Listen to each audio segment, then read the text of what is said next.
छत्तीसगढ़ सामान्य अध्ययन से संबंधित 10 प्रश्नों पर रोज हम डिस्कशन करते हैं जो कि सीजीपीएससी और सीजी व्यापम के परीक्षाओं के लिए बहुत ज़्यादा इंपॉर्टेंट हो सकता है। सीधे हम लोग क्वेश्चन पर चलते हैं। तो आज का पहला क्वेश्चन दिया हुआ है, कौन सा विद्रोह साल वृक्ष के कटाई के विरोध स्वरूप हुआ था। तो ऐसे क्वेश्चन काफी बनते हैं कि कौन सा विद्रोह किस कारण से हुआ था।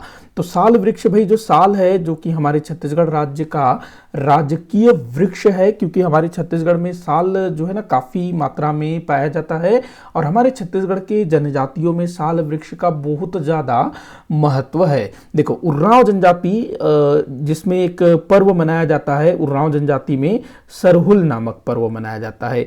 यह पर्व जो है ना चैत्र मास में मनाया जाता है, चैत्र मास के पूर्णिमा में। तो ये जो सरहुल पर्व है कब मनाया जाता है, वैसे तो चैत्र मास में मनाते हैं, लेकिन चैत्र मास में भी इनकी मान्यता है कि जब साल वृक्ष में फूल खिलता है, जब साल वृक्ष में फूल खिलता है तब सरहुल नामक पर्व मनाते हैं। वहीं उर्रांव जनजाति की एक और धारणा है कि इनकी जो इष्ट देवी है जिसका नाम है सरना देवी, सरना देवी, ये जो सरना देवी है इसका वास जो है इसी साल वृक्ष में होता है। तो साल वृक्ष का एक तरह से धार्मिक महत्व भी है। छत्तीसगढ़ के लगभग सभी जनजातियों में साल वृक्ष और दूसरे वृक्षों का काफी महत्व है। चूंकि साल वृक्ष बहुत अधिक मात्रा में मिलता है तो इसका महत्व थोड़ा ज्यादा बढ़ जाता है। तो देखिएगा बस्तर के आदिवासियों में भी साल वृक्ष का अपना अलग ही महत्व है, क्योंकि इसके जो पत्ते वगैरह हैं और दूसरी चीजें हैं वो उनका काफी उपयोग करते हैं। तो साल वृक्ष के कटाई के विरोध स्वरूप कौन सा विद्रोह हुआ था, तो ये था कोई विद्रोह। देखो हुआ क्या था कि जो बस्तर है 1854 में बस्तर पर अंग्रेजों का अधिकार स्थापित हो गया। अब जो है बस्तर का जो भी मतलब वन संपदा था, बस्तर में क्या है जंगल है, इसके अलावा लौह अयस्क है, लेकिन उस समय जो है ना लोहा वगैरह निकालने का मतलब उतना ज्यादा वो नहीं था उस जमाने में। 1854 और उसके बाद का जो समय था ना, लकड़ी का काफी दोहन होता था बस्तर क्षेत्र से, तो साल वृक्ष का काफी कटाई होने लगा। साल वृक्ष काट काट कर अंग्रेज जो है ना वो ले जाने लगे, बेचने लगे। तो इसका जो है विरोध उस क्षेत्र के लोगों ने किया, आदिवासियों ने किया, और इसके लिए जो विद्रोह हुआ उसको कहा गया कोई विद्रोह। इसका नेतृत्व करने वाले व्यक्ति थे नांगुल दोरला, नांगुल दोरला, और इनका नारा था एक वृक्ष एक सिर, मतलब एक वृक्ष के पीछे एक सिर जो है ये देने को तैयार थे। तो नांगुल दोरला ने इसका नेतृत्व किया था। कब हुआ था भाई, तो 1859 में हुआ था। इस समय बस्तर रियासत के शासक थे राजा भैरम देव। ध्यान रखना, राजा भैरम देव ये जो है बस्तर रियासत के शासक थे। 1854 में बस्तर जो है ना अंग्रेजों का गुलाम बना। और कोई विद्रोह कब हुआ, 1859 में राजा भैरमदेव के समय नांगुल दोरला ने नेतृत्व किया था। परलकोट विद्रोह 1825 में हुआ था। मेरिया विद्रोह 1842 में हुआ था, ये नरबली प्रथा के विरोध स्वरूप हुआ था। लिंगागिरी विद्रोह ये 1856 में हुआ था। तो ध्यान रखना बाकी चीजों को भी। अगला क्वेश्चन देखते हैं, छत्तीसगढ़ में निम्न का जनसंख्या के आधार पर घटता क्रम क्या है। ये घटता है, तो जनसंख्या के आधार पर इनका घटता क्रम आपको बताना है। तो देखते हैं भाई इनका घटता क्रम क्या होगा। ये अच्छा क्वेश्चन हो सकता है। तो देखिएगा सबसे ज्यादा जनसंख्या हमारे छत्तीसगढ़ में, बिल्कुल मतलब इसमें कोई मतलब शक की कोई गुंजाइश नहीं है, हिंदू ही हमारे छत्तीसगढ़ में सबसे ज्यादा होंगे। ये कूट है, आप लोग देख लीजिए, कूट इस तरह से कुछ है कूट। तो सबसे ज्यादा जनसंख्या हमारे छत्तीसगढ़ में किन की है, हिंदुओं की है, मतलब ये सबसे फर्स्ट में आ जाएगा। सेकंड नंबर में मुस्लिम है हमारे छत्तीसगढ़ में, तो दूसरा। उसके बाद तीसरे नंबर पे हमारे छत्तीसगढ़ में किन की जनसंख्या सबसे ज्यादा है तीसरे नंबर पर, तो वो है ईसाई, ये। उसके बाद चौथे नंबर पर हमारे छत्तीसगढ़ में बौद्ध सबसे ज्यादा हैं। उसके बाद पांचवें नंबर में सिख हैं और छठे नंबर में जैन है। तो आपका आंसर हो जाएगा 1 2 3 4 5 6, 1 2 3 4 5 6 ये जो है होगा। तो हमारे छत्तीसगढ़ में हिंदू, मुस्लिम, सिख, ईसाई, बौद्ध, जैन सब रहते हैं। ध्यान रखना जैन जो है सबसे कम है, उसके बाद सिख सबसे कम है, मतलब जैन से थोड़ा सा ज्यादा है सिख। तो 1 2 3 4 5 6 इसका आंसर होगा। तो ये इसका आंसर होगा। अगला क्वेश्चन दिया हुआ है, छत्तीसगढ़ में कितने प्रतिशत लोगों का जीवन यापन कृषि पर निर्भर है।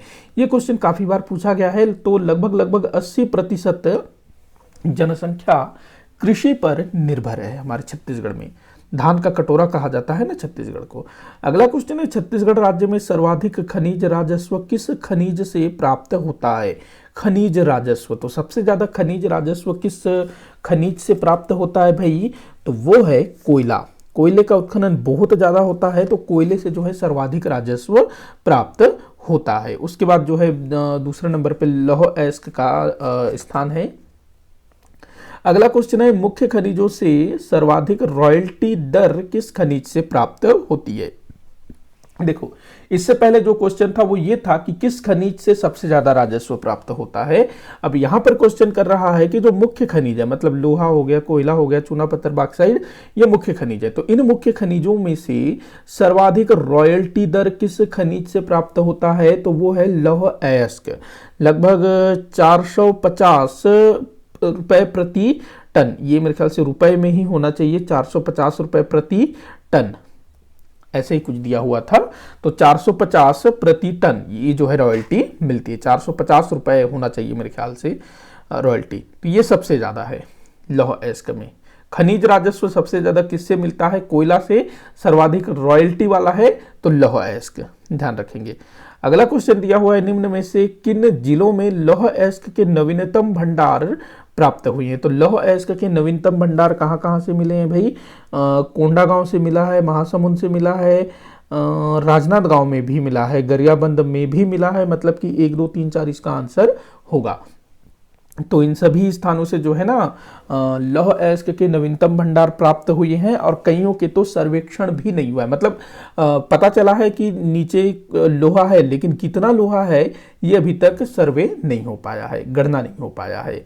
अगला क्वेश्चन दिया हुआ है, लौह अयस्क के भंडारण के मामले में निम्न जिलों का घटता क्रम क्या होगा? तो लौह अयस्क के भंडारण के मामले में निम्न जिलों का घटता क्रम क्या होगा, ये आपको बताना है। तो देखिएगा, सबसे ज्यादा लोहा जो है भाई, बिल्कुल कोई मतलब सोचने की बात नहीं है, दंतेवाड़ा में सबसे ज्यादा लोहा कहां पर है? दंतेवाड़ा में। दूसरे स्थान पर आता है कांकेर, तीसरे स्थान पर आता है कवर्धा। तो 1 2 3 यही जो है इसका आंसर होगा। अगर हम बात करें दंतेवाड़ा जिले की, तो यहाँ पर लगभग 13,435 लाख टन लौह अयस्क के भंडार हैं।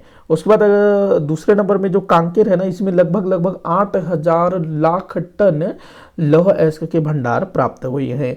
और कवर्धा की बात करें तो लगभग 1971 मतलब 1971 लाख टन लौह अयस्क के भंडार हैं कवर्धा में। तो दंतेवाड़ा में सबसे ज्यादा, दूसरे स्थान में कांकेर, तीसरे स्थान में कवर्धा। अगला कुछ अच्छा, इसका कूट क्या होगा? 1 2 3, ये जो है इसका आंसर होगा 1 2 3। अगला क्वेश्चन देखते हैं, छत्तीसगढ़ राज्य के किस जिले में चूना पत्थर का उत्पादन सबसे अधिक होता है? ये थोड़ा सरल क्वेश्चन है। बलौदाबाजार जिले में चूना पत्थर का सबसे ज्यादा उत्पादन होता है, और यही कारण है कि बलौदाबाजार जिले में सबसे ज्यादा सीमेंट की फैक्ट्रियां हैं, क्योंकि चूना पत्थर से ही सीमेंट तैयार होता है। अगला क्वेश्चन दिया हुआ है, निम्न में से क्या उत्पादन की दृष्टि से छत्तीसगढ़ राज्य का प्रमुख उद्योग नहीं है? तो हमारे छत्तीसगढ़ में उत्पादन की दृष्टि से सीमेंट उद्योग एक प्रमुख उद्योग है। अब देखिएगा, बलौदाबाजार हो गया, रायपुर हो गया, उसके बाद दुर्ग हो गया, यहाँ पर काफी सारे सीमेंट के कारखाने हैं, क्योंकि इस क्षेत्र में चूना पत्थर बहुत ज्यादा मिलता है। लौह अयस्क उद्योग भाई, भिलाई स्टील प्लांट सबसे बड़ा हमारे छत्तीसगढ़ का, मतलब वो केंद्र सरकार की इकाई है, लेकिन हमारे छत्तीसगढ़ में है। इसके अलावा और भी छोटे छोटे उद्योग हैं जो कि लौह अयस्क पर आधारित है और काफी ज्यादा उत्पादन करते हैं। तो ये भी जो है हमारे छत्तीसगढ़ का एक प्रमुख उद्योग है।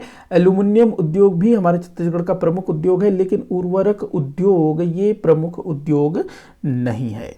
तो आंसर हो जाएगा ड। अगला क्वेश्चन जो कि इस वीडियो का आखिरी क्वेश्चन है, छत्तीसगढ़ राज्य में छत्तीसगढ़ राज्य में रंग कर्म का इतिहास काफी पुराना है। बिल्कुल सही है भाई, रंग कर्म का इतिहास हमारे छत्तीसगढ़ में काफी पुराना है। इसका प्राचीनतम साक्ष्य राज्य के किस स्थान से प्राप्त हुआ है? तो कहां से प्राप्त हुआ है? देखो, रंग कर्म मतलब क्या होता है? रंग कर्म मतलब जो नाटक वाटक करते हैं ना, जो अभिनय हो गया, नृत्य हो गया, तो इन सब चीजों का इतिहास हमारे छत्तीसगढ़ में काफी पुराना है। हमारे छत्तीसगढ़ में विश्व का प्राचीनतम नाट्यशाला प्राप्त हुआ है, जहां पर प्राचीन समय में लोग जो है ना नाटक वगैरह का मंचन करते रहे होंगे। महाकवि कालिदास जी ने काफी सारे नाटकों का रचना किया है ना, तो वैसे ही बहुत सारे नाटक उस समय मतलब रचे गए होंगे, उनको जो है वहां पर अभिनय भी किया जाता रहा होगा। और वो नाट्यशाला कहाँ पर है? जोगीमारा की गुफा में। तो जोगीमारा की गुफा जो कि रामगिरी की पहाड़ियों पर है, तो यहाँ से जो है पता चलता है कि हमारे छत्तीसगढ़ में रंग कर्म का इतिहास काफ़ी पुराना है। बाकी अगर हम बात करें खैरागढ़, जहाँ पर संगीत विश्वविद्यालय है, रायगढ़ जो कथक नृत्य के लिए जाना जाता है, तो ये जो है ना उतने पुराने नहीं है। ये भी हालांकि हमारे छत्तीसगढ़ में जो संगीत है, कला है, रंग कर्म है, उसको मतलब काफ़ी प्रोत्साहन दे रहे हैं, लेकिन ये जो है ज़्यादा पुराने नहीं है। ये इसी सदी के हैं, लगभग मोटा माटी अगर हम लोग मान ले तो 50, 60, 100 साल पुराने हैं ये दोनों। बाकी जोगीमारा की गुफा में माफ़ी चाहूँगा, जोगीमारा की गुफा में नहीं है, ये सीता बेंगरा की गुफा में है, सॉरी माफ़ी चाहूँगा। ये जो क्या कहते हैं, जो नाट्यशाला है वो सीता बेंगरा की गुफा में है, माफ़ी चाहूँगा, सीता बेंगरा की गुफा में है नाट्यशाला। जोगीमारा की गुफा में जो सुतनुका है उसके बारे में जानकारी मिलती है ना। हाँ ठीक ठीक, ऐसा मैं अगर कुछ मिस्टेक करता हूँ ना तो आप लोग मुझे नीचे कमेंट बॉक्स में ज़रूर बताइएगा। वैसे काफ़ी सारे लोग करेक्ट करते हैं कि सर शायद आप ये गलत बोल गए इस टाइप से। तो सीता बेंगरा की गुफा में नाट्यशाला है, जो कि हमारे छत्तीसगढ़ राज्य में रंग कर्म के इतिहास, रंग कर्म के प्राचीन इतिहास को दर्शाता है। और जोगीमारा की गुफा में सुतनुका, उसका जो प्रेमी था देवदिन या देवदत्त, उसके बारे में जानकारी मिलती है। खैरागढ़, रायगढ़ ये भी जो है कला को समर्पित क्षेत्र हैं। तो इसी के साथ आज का ये वीडियो यहीं पर समाप्त होता है। आप लोग मुझे कमेंट करके बताइएगा कि आपसे कितने क्वेश्चन सॉल्व हुए। किसी भी क्वेश्चन में कोई भी डाउट हो जरूर बताइएगा। वीडियो को आखिर तक देखने के लिए बहुत बहुत धन्यवाद।